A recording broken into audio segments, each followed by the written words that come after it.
Hi, I'm Avery Davidson. And I'm Kristen Oaks-White. Thank you for joining us for This Week in Louisiana Agriculture. AI is slowly permeating many aspects of our lives. In some cases, it's a cautionary tale, but in others, it's a very useful tool. In the case of Farm Smarter, it's definitely the latter. TWILA's Carl Wiggers takes us to Simsport to see how a local AI-focused startup is setting out to benefit agriculture. In Louisiana sugarcane country, a new tool is taking root. It's called Farm Smarter AI, and its goal is simple: help farmers make smarter, more profitable decisions with the power of artificial intelligence. Recently, Colin Raby and the Farm Smarter team visited the Louisiana Farm Bureau Federation to show staff how this AI could change the way farmers work. Raby says this entire project started in a room very similar to this with the LSU Ag Center and Raby's computer science group at LSU. The Ag Center reached out and said, hey, there's all these things that we're doing that we want to see if we can do better using modern methods and modern technology. And so it started when we were at LSU in our undergrad and continued after we graduated. For Cole Lacombe, who grew up farming with his family, this project is more than technology. It's about continuing a way of life. I was raised around it, worked on the farm, drove tractors, whatever they needed me to do. When I was about 17 or 18, I decided to make the switch and start pursuing a career in agronomy, being an agricultural consultant. Lacombe says the feedback he's getting from other consultants is all very positive. A lot of these consultants do realize that checking fields and scouting fields isn't going to look the way it does today in 20 years from now. So they're extremely excited about this first step that we're taking towards that better process. Farm Smarter began as a simple chat tool. Today, it's an integrated platform bringing together GIS, field notes, financial tracking, and more, all in one place. And it's really cool to see, working with the consultants and such who are already using this system, to hear back from them saying, look, I was using 3 to 5 apps to do all these different things, and now all they need is Farm Smarter, because it's all on one integrated platform. Using this tool, farmers can also keep a record of what's happening on the farm to make food safety compliance a lot easier to manage. Rather than spending all this time preparing for a gap analysis or making sure if you get audited by ESA you'll be okay, you can spend a little bit of time doing that, but more time on what matters. More time growing not only your crops out in the field, but your bottom line. Cole says testing this product in real fields shows just how much time it can save consultants and farmers. To be able to click one button and say, hey, this field that I'm in, let's spray X, Y, and Z chemical at this rate, and then it automatically writes that field note. I can go home and within a click of a button have that exported to my growers. Making it easy has been something that I've been very adamant about, but I, going into this, didn't realize how complex it was. And I think most people don't realize how complex it is. Our food security is our national security. And so realizing that this industry had been underserved by a lot of modern software, it really excites me to come in and take the complexities of this industry and make it as easy as possible for growers and agricultural consultants to find the most efficient and effective path forward. There's absolutely no room for error being a farmer. We're trying to save people a couple dollars here, a couple dollars there. That all adds up. Now, while we were in a sugarcane field for this story, Farm Smarter could be useful to any farmer of any size right now. The team also told me they're currently working with Dr. Michael Delaberto at LSU to improve the financial tools offered inside the platform and make it way more useful for individual farmers to get a more exact handle on pricing crops with your own inputs at the palm of your hand. And guys, you know I love AI, but this right here just kind of blew my mind. The way it's so many platforms, so many tools all put into one platform for farmers. I think it's just going to be a really cool thing for farmers like Landon to use today. He loves technology on the farm, and he will eat this up. He will be so excited to watch this. Yeah, and it's available right now. Like, it's live online. You can find it on our website. We'll make sure to link it, but it's out there now. And we'll be able to see them up close and personal at the American Farm Bureau Federation Convention in Anaheim because they're finalists for the AFBF Ag Innovation Challenge. They've already received $10,000. Yeah, and I'm hoping they can win another $100,000. But if you're at American Farm Bureau, you'll see them present there at the trade show. They'll do a pitch contest, essentially, to maybe win that big grand prize. And we'll be there cheering him on. Carl Wiggers, awesome story. It's now easier for farmers to have their seasonal workers from other countries do more jobs on the farm, thanks to action taken by Louisiana Governor Jeff Landry. It's impossible for Louisiana farmers to get the seasonal workers they need domestically, so they depend upon the H-2A visa program to bring in labor from other countries legally. A change to rules concerning driver's licenses means those workers can now do more.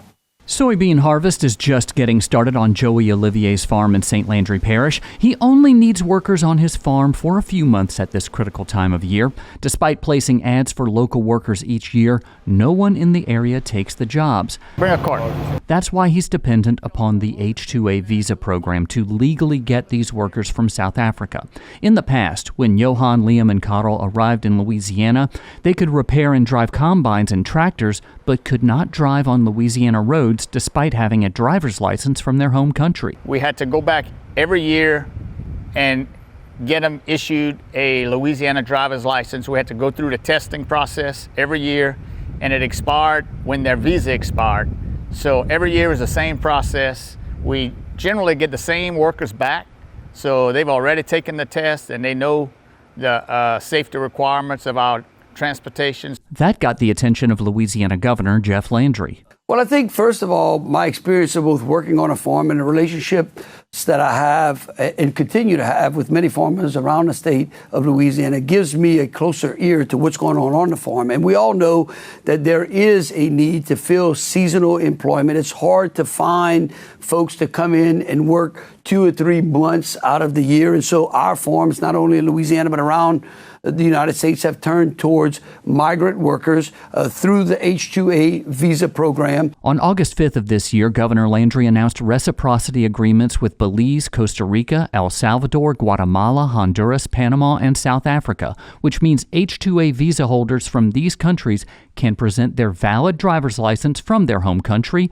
and immediately receive a Louisiana driver's license. What that does is that gives our farmers a greater inventory of countries, like I said, under which they can select. So that way, if they go to one country and they're like, well, I'm not quite getting the caliber of person that I'm looking for, or the quantity is not there, then they can move to other countries as well. When you're dealing with a very difficult and extensive process of getting workers here, just having one thing that's a little bit easier to get makes all the difference in the world. Katie Nunez is the chair of the Louisiana Farm Bureau Labor Advisory Committee. She helps sugarcane farmers and mills contract with H-2A visa workers. So the workers that are coming from these countries that are now open up to have Louisiana licenses, that reciprocity just allows them to not only drive the tractors in the field, but they can drive the farm trucks, around on the roads and to and from the store and however they need. It's a big advantage to us because now as soon as they get here for work,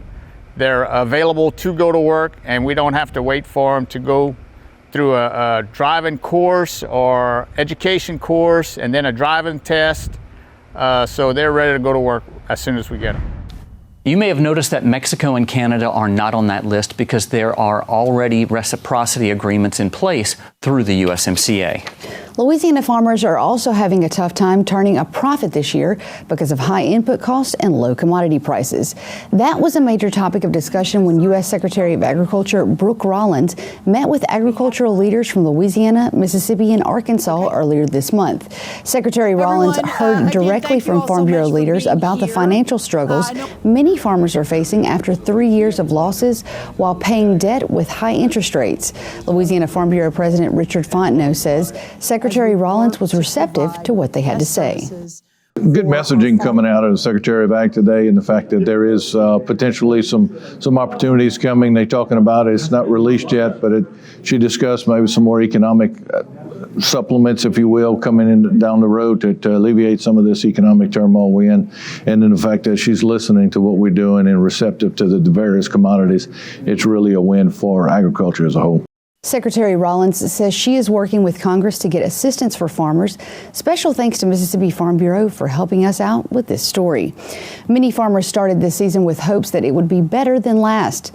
Soybeans have certainly had a fairly good growing season statewide. However, as TWILA's Neil Melanson tells us, market conditions have been a dark cloud over grain farmers all season long. As with most years, Louisiana is leading the nation in getting the soybean crop in. Dallas Ardoin is almost done in this particular field and says overall the crop looks good. The yield's sort of fallen off a little bit, but it's still been, average. So we've been having, been blessed, and God bless us with great weather to get the beans out so far. As smooth as the harvest has been, the markets have been the opposite. Ardoin says his farm's diversity is what's keeping it afloat right now. It's not good enough for us to make any money on beans, but it's not as bad as it, it could always be worse, but it's not good for us right now. At this point in most years, China has put millions of tons of beans on the books at the very least. With September more than halfway over, they've booked zero. The big driver right now is demand, and the fact that we just don't have any or very little as compared to years past. China is not only not in our market, but they're not buying for anybody for October timeframe forward. Usually, Louisiana farmers get a premium from their crop being so close to the ports. With no river traffic this year, however, that barge basis isn't there. We were booking a little bit, and then it sort of fell off a cliff there in August. On a late July, August, when we were cutting corn, the basis sort of fell to hardly nothing.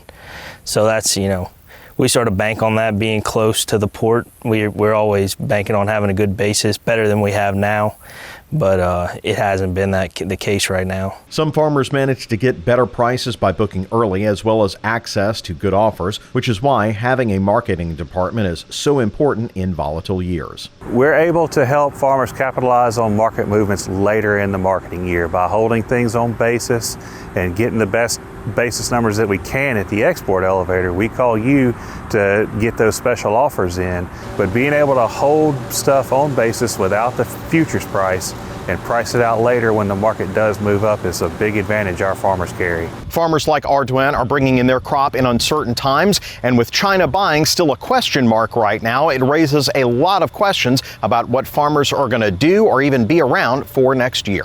Reporting for This Week in Louisiana Agriculture, I'm Neil Malasa. Acreage this year already reflects a shift in the grain economy. According to the USDA's latest supply and demand report, corn acreage was up to almost 99 million planted acres, a record going back to 1936. Coming up after the break, go Tigers and go tailgating. We head to LSU's campus for a special edition of Feasting on Agriculture up next. You're watching This Week in Louisiana Agriculture, the only TV show bringing Louisiana farmers and consumers together every week.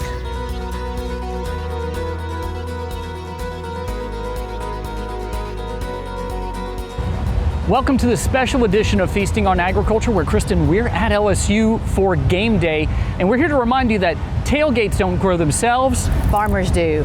And it's so important to know that while you're eating today, while you're tailgating, if you do, thank a farmer. That's right, and this is September, so it's National Rice Month, and Kristen, I think you need to go get to cooking. And I think you need to go find some farmers who grew some of that rice. Let's do it.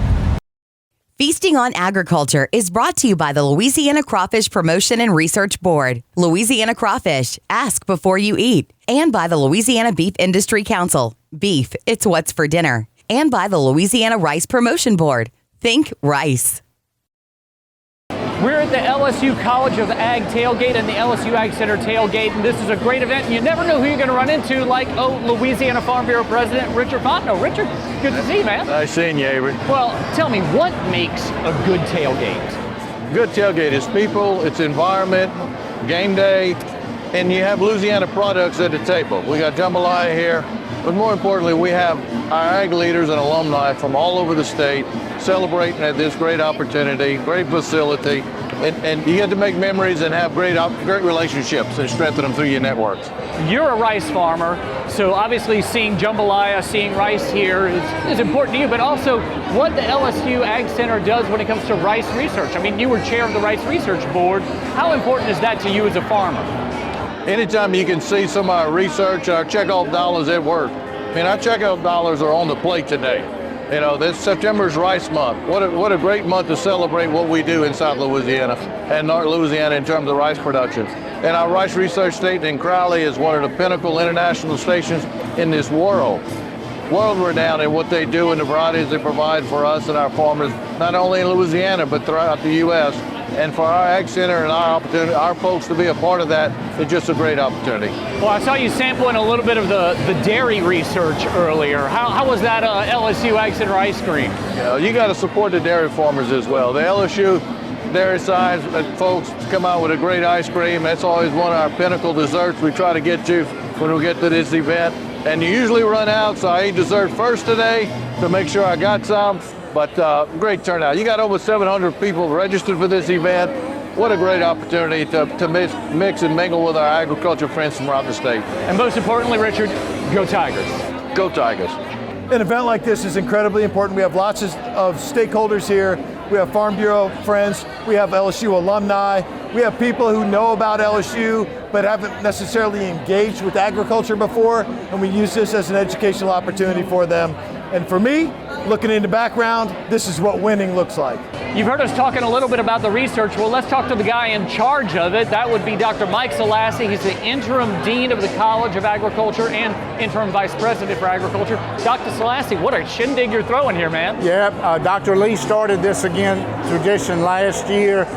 We've got great sponsors like Xeno Grain is our primary sponsor this year, as well with Sunshine Equipment and Louisiana Sugar Refining. We couldn't do that without the sponsors, so because of those, this can be a free event for everybody, and we're just happy to host it. You know, a lot of folks here are enjoying the fruits of the labor of the LSU Ag Center and the LSU College of Ag in terms of the jambalaya, the beef, all the other, even the ice cream that's here. How important is that research and the fact that you get to see people enjoy it here? Most people in Louisiana don't realize how big an industry ag is in the state. Each year, the direct income to producers is roughly $12 billion. The economic impact of that is about $30 billion every year. Most of that economic activity is in rural areas of the state. So it's very important, and a lot of the research and extension we do in the LSU Ag Center supports that industry. So what's your prediction? I mean, we're playing Florida today. What's your prediction for the game? I'm pretty sure we're going to win. I hope we do. You never know, but I'm pretty confident. Well, I know LSU's always winning. Thank you so much, Dr. Mike Selassie. Thank you. We're going to go and catch up with Kristen and find out just how that jambalaya turned out. That's when we come back. We're in luck because we stumbled upon one of Allie Shipley's good friends, Mitchell. And Mitchell, you're an LSU alum, and is this something you do regularly, this tailgate? This is every weekend. Every game, big game, small game, whatever you want to call it, every game's a big game to us, and we tailgate for all of them. So you have a dish that we're cooking that is perfect for National Rice Month because you've got Louisiana rice, and what are we making? We're going to make just a Louisiana jambalaya. Okay, so let's get right into it. What's the first step? We're going to take our vegetables, which we've already prepped them today. It's 4 bell peppers, a pack of celery, and 2 onions. We've chopped them up real fine. We're going to put them in the pot, and we're going to brown them down. We've got our knife over here, chop up a couple more vegetables, and we can fire up the pot and start browning down the vegetables that we do have. Okay.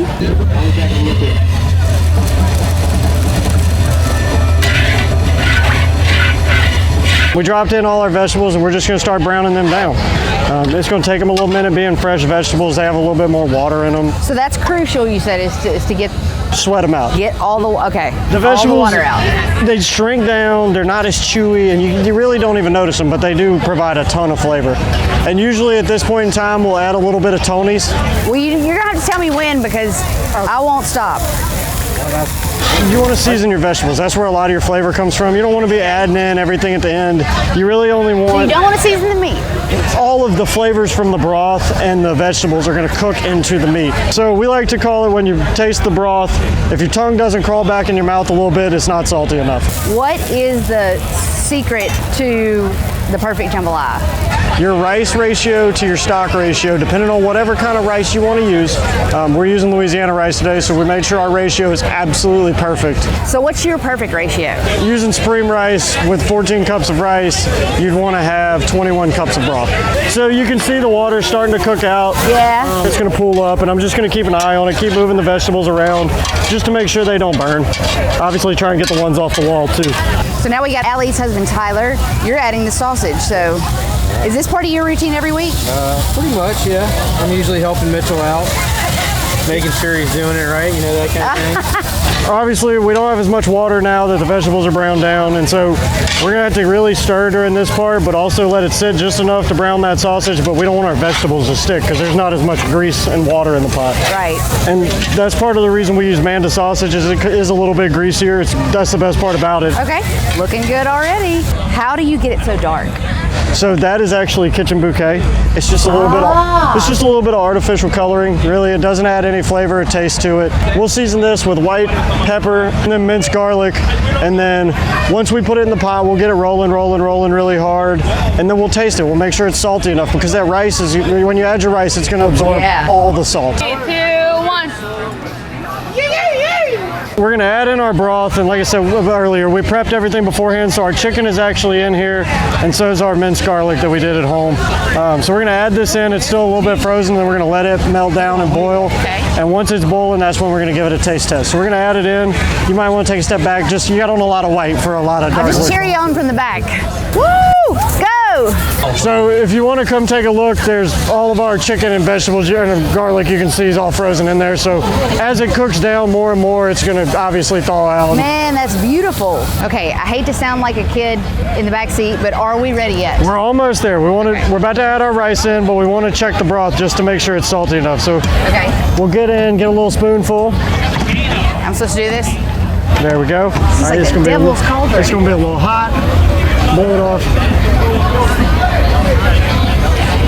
So salty enough. Oh yeah. So I think we're about ready. So we've got our Louisiana rice. Absolutely. Which is arguably one of the keys to success to this. Mitchell, did you know that September is National Rice Month? I did not. And did you know that Louisiana is one of the top 3 rice producing states?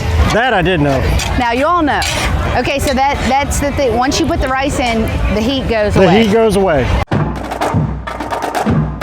Is it time? We're officially ready now. Okay. So I'm going to fix you a bowl. I'm going to pull the lid off. Keep going, more rice. Man, you were right. I could have like a little more salt, but other than that, it is perfect. That chicken is perfect. It is perfect. Kudos. It's all a part of doing the prep beforehand. It helps get it right. That way you don't get out here and you mess it up. The more you eat, oh my gosh, Mitchell is perfect. Thank you so much for taking the time to entertain us with the camera crew. I know you've got a big tailgate going on, but right now, I've got to find Avery and I've got to bring some of this to him because I have a feeling that he's going to need your recipe. It was so good I licked the bowl clean. I mean, that jambalaya just hit the spot. Louisiana rice just always makes a meal perfect. You should start with rice, right? And there's nothing better than jambalaya for an easy dish to do tailgating with, so it was perfect. What I loved was, since this is the Florida game, to kind of date it, you could see folks throwing gator onto the grill. My wife said she does not like for her food to look back at her, doesn't want to face on it, but still, it was cool. Go Tigers. As always a staple at that Florida LSU game. This has been a fun Feasting on Agriculture for us to do. Remember, when you tailgate, to thank a farmer. That is the farmers who grow everything you need for your tailgate. I'm Avery Davidson. I'm Kristen Oaks White, and if you want this recipe, check out our website, twilatv.org. We'll see you next time, Feasting on Agriculture. Feasting on Agriculture was brought to you by the Louisiana Crawfish Promotion and Research Board, Louisiana Crawfish, ask before you eat, and by the Louisiana Beef Industry Council, beef, it's what's for dinner, and by the Louisiana Rice Promotion Board. Think rice.